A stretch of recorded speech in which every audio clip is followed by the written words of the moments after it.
Good evening. Tonight, a musical surprise as the Beatles topple. Further details in today's developments in the Mrs. Mackay murder trial. The final and tragic conclusion to the case of the missing Enfield children. And an interview with a man who has led Kent cricketers to victory after 57 years. But first, hear this.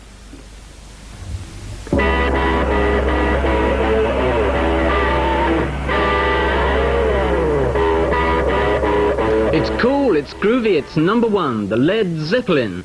The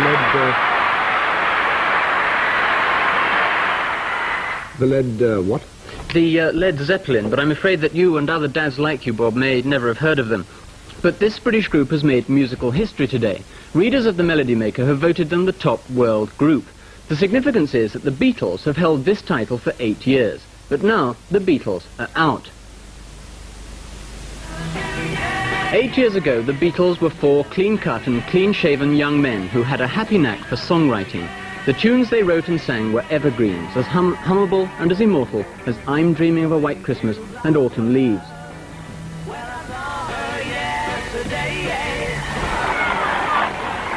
But a new generation was growing up, a generation to whom Bing Crosby and the Ink Spots meant nothing, a generation that demanded a new kind of music. Music like the music of the Led Zeppelin. I think that the last year has seen a bit of a revolution in popular music and the death of the personality cult. Led Zeppelin have taken over where the Beatles left off because people are now interested in young musicians rather than in, say, what Paul McCartney had for breakfast. People have turned inwards and they're looking to the young musicians scene. Led Zeppelin are good musicians, and people are voting for them rather than for an image as they used to years ago. The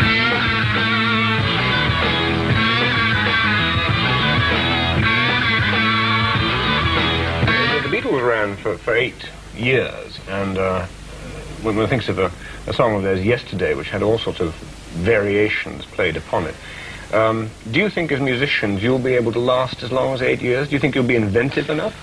You know, the old thing about being able to whistle a tune, being able to hum the tune as you go away. I don't think I could hum any of your stuff. No, but I think it's changing. That's the main thing, you see. I think that's why the awards have changed, because the kids are changing for a start. And so is the music changing. And I think, well, there's already a single out of Whole Lot of Love, an orchestra playing it, which is quite interesting, really. The flute plays what the lead vocal would do.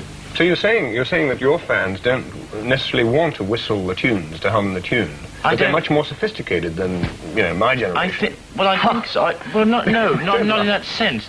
I think these days that let's say the public, you know, it's not just say the kids, because we've had sort of all sorts of people at concerts, you know. I think that they're coming to listen to what you're playing and not just to look at you and see what you are. I mean, I remember when I was, let's go back a few years, when I first went to see the Beatles, because we've mentioned them a few times, it was to look at them, you know. It wasn't, you didn't really bother what you were listening to. Yeah. And today, it's not what you are, it's what you're playing. And well, this is interesting. We've heard that the personality cult is dead, but I'm still going to put one of those kind of questions. I mean, I wouldn't know whether you're a millionaire or not, but you must be quite rich now. What's it like having money? Well, John's laughing because I think I must spend a good £5 a week, and I think goat and chicken food. This is keeping your goats, yes, right, yeah. In Kidderminster. Yeah. But having paid for the goat bill, you've got a little bit left over, have you? Oh, a few shillings and groats and so. No, I think it all boils down to where it keeps boiling down. But I mean, in our position, we've spent years and years on the road, sort of playing in little church halls and being beaten up and bricks thrown through the van windows and everything. And to have money at last is just another figure in my mind of mass acceptance, which is what we all work for. I mean, everybody, however much they like to deny the fact, really wants, in the end, to be accepted by the majority of people for being either a talent or a commodity, you know.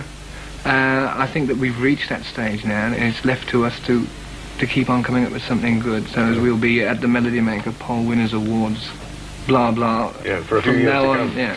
Robert Plant and John Bonham, thank you very much, and good luck with your 40,000 audience in Madison Square Garden in New York. Yeah. Thank you. Thank you.